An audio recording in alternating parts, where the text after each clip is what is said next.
Okay, started recording. This is for everybody, and because I get too many SEO questions, let's start just creating videos about them.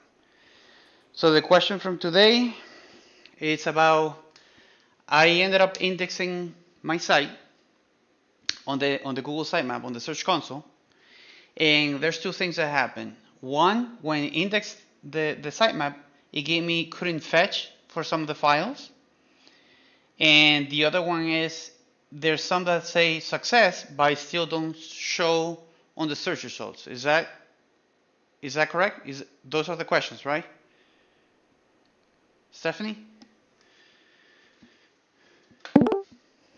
You, That's it, yes. Yeah, those okay, beautiful. Also, you can hear me, but you gotta like refresh and join the chat in order to talk to me, right? Yes. Okay, No okay, beautiful. delay. Okay, so let's put the BD site.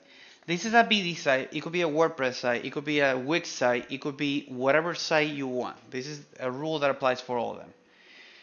Um, when a site starts and they go live, if you do not index your site over time, depending on your traffic, depending on who's going to your site, because that's also analyzed what type of audience is actually going to your site. Depending geographically, who's actually going to your site, that's also another thing. It analyzes where the traffic is coming from. And over time, and we're talking about, and because you didn't create the sitemap and index that to Google, it could take months, not weeks, months or even years for you to start showing. That's an organic way of you showing on Google literally based on your merit. Not even a sitemap, just your merit. Like how much effort you actually put there. It's like a word of mouth kind of strategy here, but it takes too long for you to show. Okay? When somebody submits a sitemap, what you are then the only thing that you're doing is accelerating that process. Instead of taking months or years, you're taking weeks or months. It depends on which keywords you're targeting, and I'll explain about the keyword targeting soon. It depends on the traffic that you have there, the articles that you've written there, who've written the articles, which links are pointing to your site, backlinks, all that. There's actually more than 300 now variables, so I'm not going to talk about all of them. Actually, I only handle like 40, 50, and that's it because I'll go crazy. So on BD gives you the sitemap. If you got a toolbox, sitemap generator, you set that to 7 days, which is very good. You save that, you create the sitemap, you submit that to the Search Console, which was before called Webmaster. Okay, you submit that and you're accelerating that time. That's only creating the sitemap. Okay, it's not doing anything else. It's just helping Google understand the relationship between the pages that you have in your site, how they relate to each other, which ones have more priority. Most of the time, it's always the default, like they all have the same level. Um, what content is on those pages, etc., etc., etc. So you're only accelerating Google into understanding your page. When you submit a sitemap and it says success, it only means I was able to read that XML file. That's all it means. It was able to read the XML file. If it says it couldn't fetch it, there's two reasons for that. Actually, three. Your site sucks and the server went down. That's the one that Google always blames because they're perfect. They're not. I've seen. I mean, it's almost 10 years just doing SEO, so I've seen too much. The second one, networking issues. Let's say that the server that's about to analyze your sitemap is in New York. Great. And you are in Miami. And between you both, there's a damn hurricane with Godzilla coming out. Networking issues. Some monster stepped on the networking cables or something. That's not your fault or Google's fault. Okay? And lastly, Google servers. For example, just talking about this, yesterday Google got hit with denial of service, a DDoS, a distributed denial of service, which created a bunch of problems with a lot of people So if you were testing, I don't know what day today is. It's okay. So it's 30. Yesterday, May 29th, you were trying to use the Google services and you saw weird things happening. Probably it's because of that.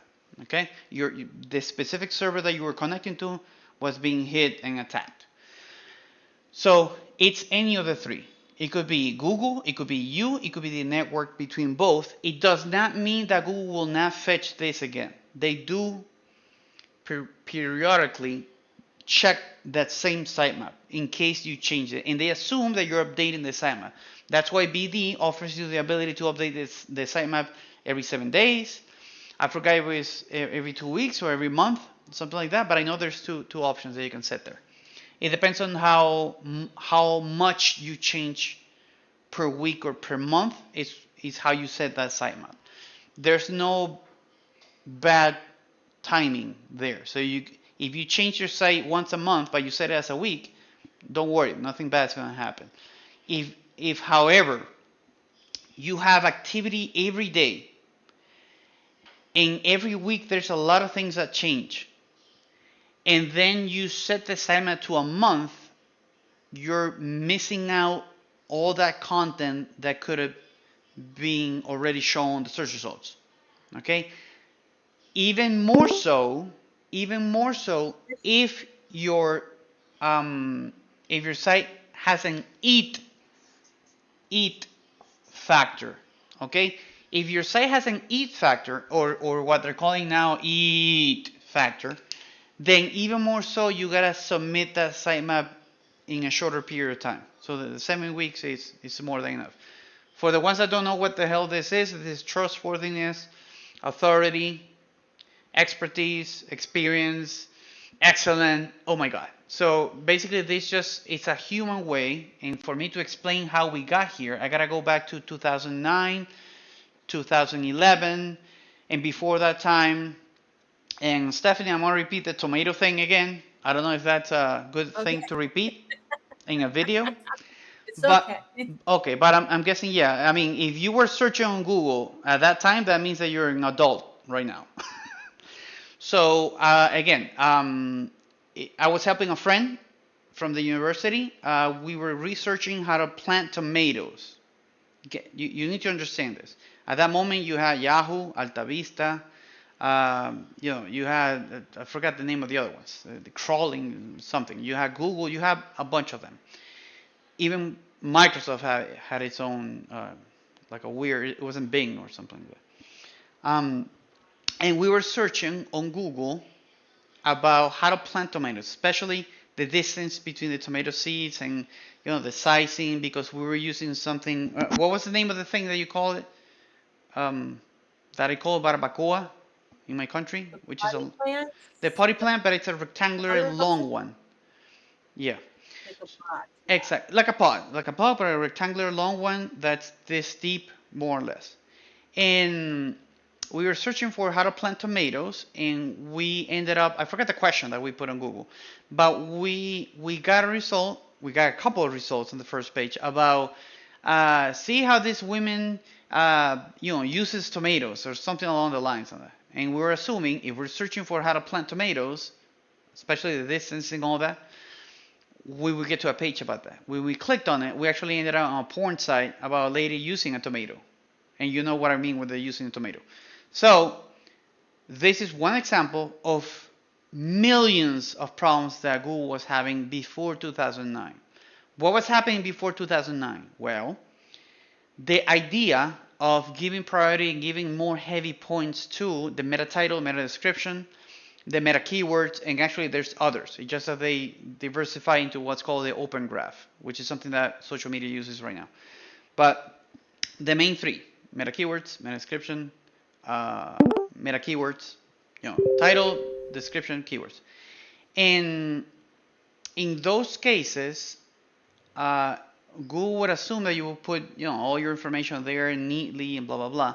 But there were sites that learned how the Google algorithm was working. So what they did was they actually a conglomerate of all the words that they could put on the same place, meaning they would be like if you had a site about chairs, computer chairs or something, and they put computer shares, computer closet, computer PC, computer desktop, computer. They put a bunch, just words, just putting words there and putting ads. Obviously, they'll show first without logical algorithm that Google had at that moment. So that's why porn sites, anybody that was searching between 2009 and the past would always see porn sites. It really got worse around 2007, 2008. Like I don't know, like 10 out of 50 pages were porn, not related at all to where you were searching. So, and it wasn't just porn. It was insurance companies. It was medical companies. It was whatever you want. They all learned the trick, and Google had to stop this.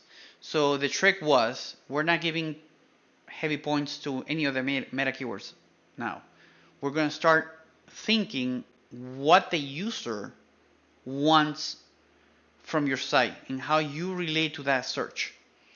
A more human-centric approach. Before that, it was more of a matching algorithm, keywords and stuff like that. The whole keyword idea, which is still applied today, but not as heavy as Spyful, SEMrush, Pingdom, Neil Patel, all these places that are still thinking 2011 style. And that's not anymore. In the Google guidelines, if you search for search quality evaluator guidelines from December of last year, you'll see the whole, like if you can read the 130 pages, which is actually quick, you'll learn that it's just BS. There's too much BS in the SEO world. So they remove the heavy points on the title and description. Those are still needed. They are relevant because they actually speak to Google about what the page is about, and many times how that page is related to other internal pages on the same site. Okay? So at 2009, remember, meta keywords were gone. Meta keywords are not used at all. At all. You can put whatever you want there. They're not used at all. Okay? So, Louis, Yeah? real quick, on BD, we had that option to fill out those, the meta keywords. Are you saying that that's something that we don't necessarily have to focus on, just more the title and the description? So there's two things that should happen there. They should get deleted because it will confuse people. You'll start thinking that, oh, I can put the keywords here for Google. No, those are not used at all. And when I say at all, I mean it, at all. The only way that those keywords could work if you're a Google Ads payer. You're literally paying to position yourself. If you got the money for that, then those keywords are used because when you start using the Google Ads Planner, you can actually select them. But it's because you're paying a bunch of money to rank. And a bunch of money, okay? Organically speaking, they're not 99.9999% of the population of the Google algorithm wouldn't use them. And by the way, it's not just Google. All the search engines don't use them because of the same thing. They actually had a talk about this, I think 10 years ago or something like that, where all of them killed the keywords. So my advice would be to remove them. Okay, and just focus on the title and the description. Yeah, the title and description. On Google, on BD, they do a great job on the title and description part. That's automatically done. If you have a good title, okay, and you have the beginning of your description for that post, for example, is good too, you don't need to fill out those meta title, meta description at the bottom. I'm thinking you're talking about either the articles or the blogs, which on BD they give you that option. But if you do a great job on the top, you don't need to fill them in, because BD does a great job on that one. Actually, there's several sites that have an E ranking on Google. Well, obviously after I did the SEO optimizations, but it's not just me. It's two parts you, one part me. If one of those parts fails, we both fail. Your site won't rank. But if everybody works together, you rank, and not only rank, but you stay there. And then I had a case of eating disorder referral. It's one of the sites, eating disorder referral. That's an SEO optimization that I did in 2017. The damn site is still there on the first pages. the site's still there. And guess what? The competitors, I know for a fact they're paying between 12,000 a month, and the other one is paying almost 20,000 a month to rank for somebody that did a proper SEO optimization, what, 6 years ago. So lol, who's actually thinking smart there? That's why I don't. There's some optimizations that I do only based on what Google tells me. I don't like I read other stuff, but I take everything with a grain of salt, especially how Google is managing the human part of analyzing this. So anyway, coming back to the sitemap. You create the sitemap. Boop. Yay! You have either a success or I couldn't fetch, or I don't know, it was broken. If you have a bad XML, but that doesn't happen on BD, it will also tell you that it's wrong XML file. This only helps in adding you to a queue. It's a queue list where you end up with for your site, okay, where other sites from all over the world are also in the queue. And that queue is being read by multiple servers to analyze your site. And they start analyzing everything in those pages that were in the sitemap. Okay, what's this page about? Okay, this page is about this and that, blah, blah, blah, blah. Okay, we're going to match it with these keywords. And this other page is about Henry Ford. Okay, so if anybody searches for Henry Ford, this is a new option for Henry Ford. And here's another one about, I don't know, portraits, about red painting. Okay, then anybody is searching for this and that. So thanks to the content of those pages, you start getting matched internally with keywords. Okay, that's how it works, and especially now. Then all that matching is put together with, okay, for this site, how much traffic is this site getting?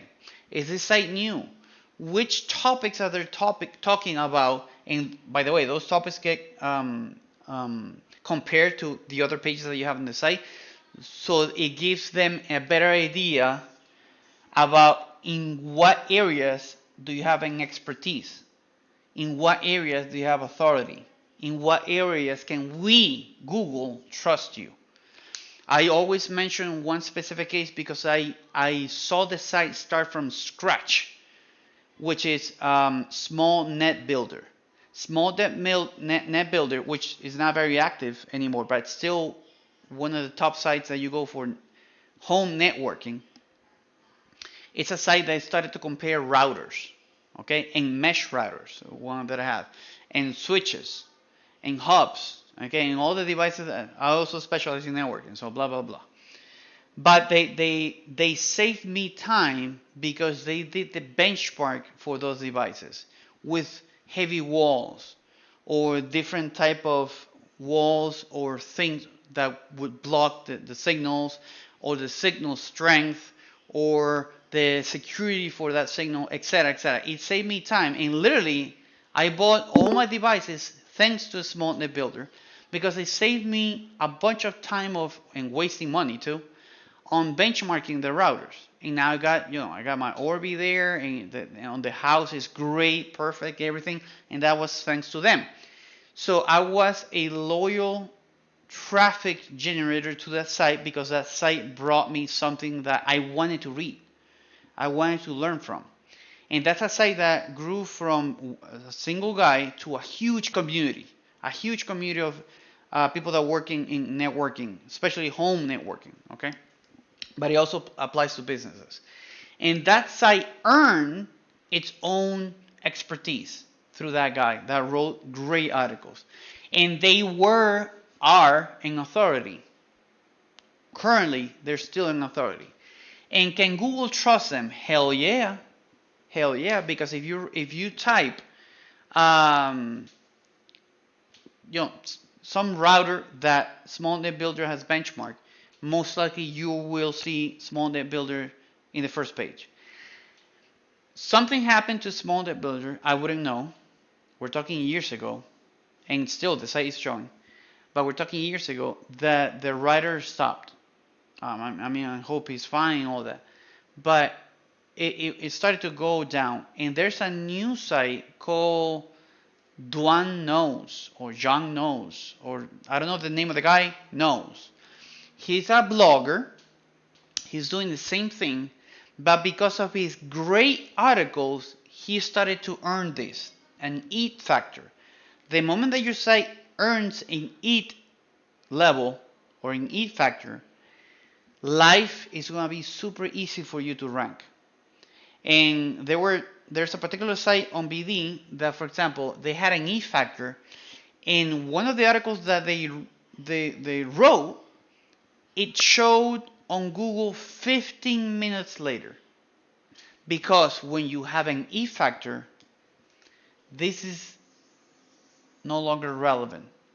Because Google now is going to be actively checking your site. Because they know that you are offering quality information, quality new articles, new ideas, new things for people, and not copy pasting or ChatGPT with that, or Bart, or Damla, or whichever other AIs you want to use there. And they start checking out your site. Remember, on BD, they submit the sitemap every 7 days at the least. Okay? But this article on a BD site showed 15 minutes later. This would mean that Google is actually checking out your site very often, which is the same case if you analyze CNN. If you analyze, I don't know, another source of information, you see that something happens in the world and you actually search for it and you immediately see this group of pages because they offer always relevant, trusted, with an authority and expertise on the article about whatever they're writing.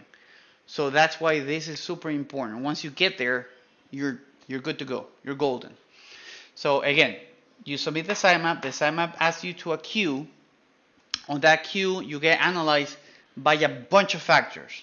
You're just accelerating the fact that instead of Google checking out one page at a time on you for months at a time, you submit them all, and then Google is like, okay, let me check them all. Boop, boop, boop, boop, boop.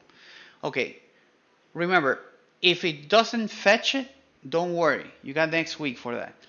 If it says success, you still have to go through like a vetting process. That's an analysis like that, where you get matched to keywords related to what you're talking about on the site. It could be members, the name of the member. It could be a location. It could be a property, a photo album, an event, some article that you're writing about specific type of industry or need or service or product, etc. All that shows there. Okay. And then Google will do stuff like, okay, is this relevant locally? Or is this relevant more national or nationwide or globally? Is this relevant to this type of categories that they have? What happens if they type this question? Is it relevant for this one? Like, it's not the same, can I eat a cake with my cat, as in, can I eat a cake of a cat? So both might give you different, you don't feed your cat some cake because you're going to get fat or whatever. And the other one is, sure, here's some pictures and here's some places that made a cat cake or something. So those are things that actually are taken into consideration, especially since 2017 to 2019, where the Google AI BERT was BERT was created. So it analyzes the way that we write, we type questions. Okay, and now with BARD, BARD, they're implementing that and attaching that not only to the searches but also to Google tools that you use, like Gmail and stuff like that. So it's going to start to be more relevant to you. Let's put it like that. But anyway, you got this. You got the submission. How long does it take? The long time, I've seen the following. It will depend on the following. If your niche is super new and you're the only one, we're talking around 20 days or less. Because you're the only one there. Because you're new. You're new content. You're unique. and Google needs that. Okay, for anybody to start searching for those things. That's why when you see political events, religious events, military events, something huge happen, and then suddenly you see this new site that came out of nowhere. You're like, what the hell? Because most likely it's the only site at that moment that's talking about that topic. That's why you see all these new sites just pop up. However, the same way that they popped up out of nowhere, it's the same way that they disappear. Okay, take that into consideration. They didn't maintain a proper EAT factor on the site. They just want ads to be popular for a second there, whatever. They die. The end. So it has to be a site that takes that into a serious account. Consistency mainly. But that's one of the reasons why you would show first or really fast if you have unique content that nobody else is talking about. The second one is how popular something that you're searching for is. That's why I always recommend people go to trends.google.com.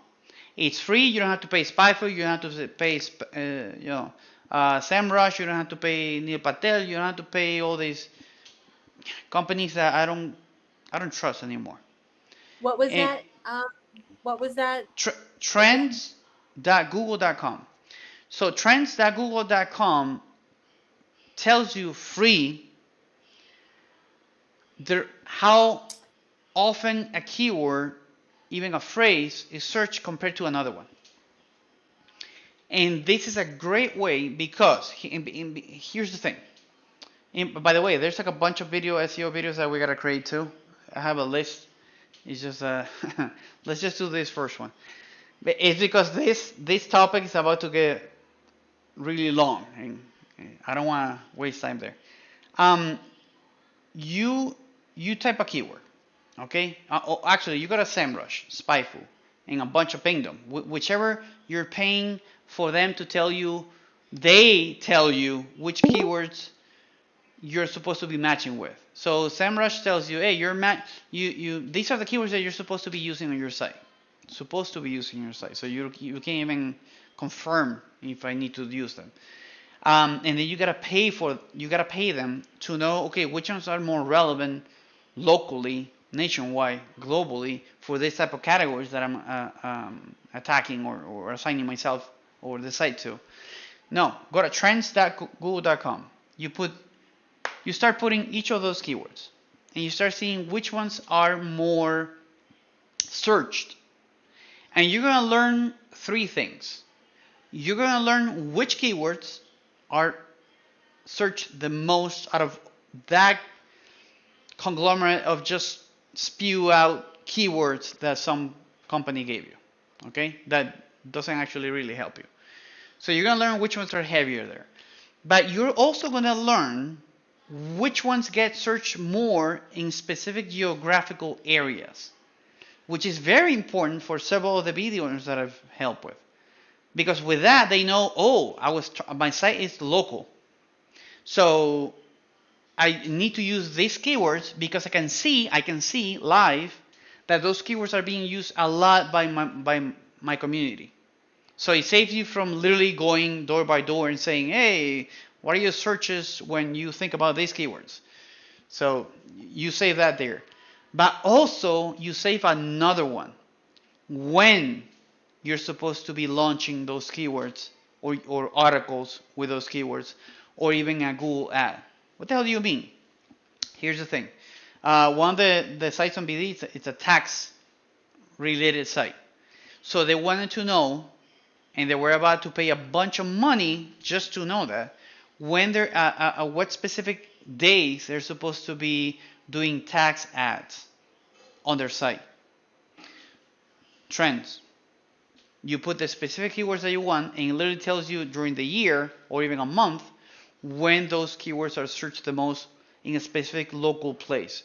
And they ended up with 3 specific cities that had different times, but those were the cities that were targeting.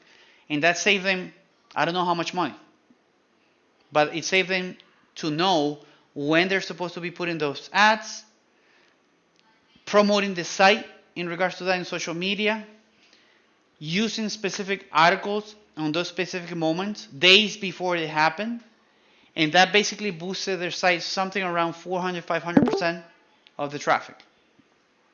So that was super happy, but I knew that was going to happen because I'm used to it.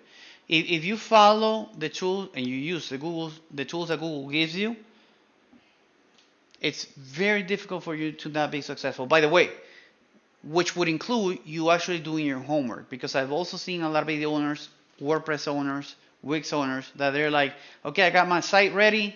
Yeah, okay, I don't need to do anything else. Let's just wait and the money will start rolling in. Oh, sure. That's like a store. That's like how a store in a mall works. They just open the doors and they just wait for people to come in. Hell no. You gotta promote yourself. You gotta talk to people. You gotta do events. You gotta do things so organically you start bringing people in and they start learning about your site. So you don't wait, I don't know, 2 years or something for the thing to kick in, and you're wondering why my site is, sucks, and maybe it doesn't suck. Sometimes I remind people I've seen sites, Chinese sites, those suck, like they're really bad, but they promote the site every day, several times a day, in different Chinese, circles. And those sites are one of the most popular. I mean, if you visually see them, you're like, what the hell is it's horrible. The site's horrible. But it gets so much traffic because they know how to do their marketing in this case. Okay? I can only help so much in the SEO marketing. I'm a technical SEO specialist. But there's so much you can do. So, coming back again, now you understand this. Now you understand the sitemap. Now you understand that you end up on a queue, which is a queue that actually ends or assigns you to specific keywords, not you, Google, and assigns you to specific localities, geographical areas, questions that people ask, etc., etc., etc. And that keeps updating itself and improving itself for you based on what you put here on the site. Do know that if you use one of those marketing networks that just start fetching the crap out of articles on your site, Google knows about them. So you can't come to me and say, Louis, I don't know why my site is failing here. And then I ask you, okay, who's writing the articles? No, it's a company that, they write this many articles a month. Oh, so in other words, you're not putting any unique content on your site. Because that's what happened. Do you think that those companies will write a unique article just for you and not anybody else? Obviously, they're right. And that actually happens in my case in Linux, in the operating system Ubuntu. I always see the first ones that I always check first, and then I see everybody that copy stuff from them. And we're talking like on the second page or the third page. And for me, they're irrelevant because they're not bringing me, again, this is the analysis they're going to do. They're not bringing me any new content, ideas, information that the original ones didn't bring. That's so why. Louis, Mm-hmm. then to follow up with that, with the new chat AI platform that's coming on TPD and that's being used, how helpful is that going to be to our sites if we're using that to write content? Okay, the first question is, and that's a topic that was discussed in the Google web meetings. I would say like a month ago or 3 weeks ago or something like that. And it's not going to penalize you. But it's at the same level as if we detect that that's not very human readable, then you can't complain if you start dropping in position. You can't. You know why you're dropping in position. So what I suggest is the following. Sure, you can use that one, but then read the damn thing. Don't copy and just leave it there. Read it, and then try to make it more personalized to your site. Why? Because if you use, for example, I can have an example that I was talking to yesterday to somebody about the SEO in regards to AI too. We did, the example was create a 10-line document, 10-line document about 5-year-olds playing in the playground. So we told Bard to do that. We told GPT well, OpenAI to do that. Bard made it in a way, and it wasn't for a 5-year-old. It was maybe like a 10-year-old or something. But it made it in a way that was very interesting to read it, although you're running it through Google Bard. That's why people are trying to use the other one, because they don't want to use Bard, because Bard will know that you're putting content on your site that's already created by Bard. Get it? So they're like, hey, dude, that content is the same thing that you asked me 3 days ago. On the OpenAI, the content wasn't for kids. It was written in a weird way. Let's just put it like that. That's why you can ask the question and then try to make it better with a human touch. Okay? And by the way, OpenAI, well, all of them work in regards to articles in a very generic way. Okay? They're not very specific, which is what people, most of the time when I go to myself, and probably others, when I go to an article, I'm looking for a solution, something that gets me to the point, not tell me what I already know. AIs will tell you what you already know. They will affirm that through the article. So I've also asked for example, what's Ubuntu? Why Ubuntu is better than another Linux distribution, or that's tech talk.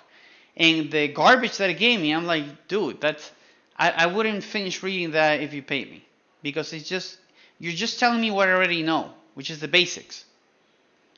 Okay, so if you ask, for example, OpenAI, let's use it to something relevant. Something happened in 2023 about the psychological effects, something relevant to your site, psychological effects of kids using Instagram or I don't know, something else that came out this year. And you tell OpenAI, hey, OpenAI, can you talk about this and that? OpenAI is not going to know. It's not going to know properly, because remember, OpenAI's got updated about the real world up until 2021, if I'm not mistaken, around September or something like that. So anything that happened after that date, it's more or less, it's very basic. Let's put it like that.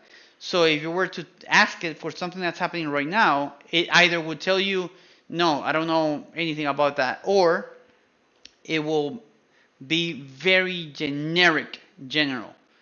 Meaning, it would what would be the quality of the article? None. And you would not be surprised when that URL of that article got submitted through the Sitemap, ended up on the queue, and when Google analyzed that, it was like, what the crap is this? They're not gonna index that, nor are they gonna add it on the search results for any of the keywords that they were about to do for it. So that's where the problem with using OpenAI. You need to think about the OpenAI as an assistant. That's it. I read some of the ones on the BD group, and they are assuming that thing is going to replace them. So that replace what they write. So they don't need to write. They don't need to hire somebody to write. They're basically guaranteeing. And I'm doing this video, May 30, 2023. We're going to remember this video by December. They're guaranteeing that they're going to triple their site. That's what I can tell you right now. Because if you think that Google is going to be dumb enough to read AI articles, not analyze them through a human point of view, okay, see the traffic, probably see the comments that you can leave there, and not suspect this crap was written by AI instead of an actual user. Boom. Take that link down and probably penalize the site a little bit there. Do remember that Google doesn't tell you when it penalizes you. If you do it bad, you knew about it. There's a ton of articles about how you're supposed to be writing articles. But did this cover? I mean, this video was supposed to talk about sitemap um, indexing and how the Google search engine works in regards to when you submit a sitemap. Did that cover, or do you have any other questions? Stephanie? Stephanie? Stephanie? Stephanie died. Oh, there we go. I'm here. I'm here. No, Liz, that was excellent. Very helpful. Answered all of my questions and Okay. then some. Thank you. Okay. No, there's more videos that we gotta do together Yes. because there's other points. There's like 8 more videos actually. It's just that there's a lot of things that people need to understand about Google, the E factor, and for example, your site is a YMYL. Do you know why why? Wow, that looks horrible on the camera. Let me put it like this so people don't think I'm YMYL. Do you know what YMYL is? No. So, sites that deal with health, money, properties, or in general, can affect the pocket of people or their health and safety are called are classified as YMYL sites, which will make them take longer to get an E factor. But if they do get an E factor, dude, you're set. YMYL is, and that's all the time that we have for this video. No, just kidding. No. Your money or your life.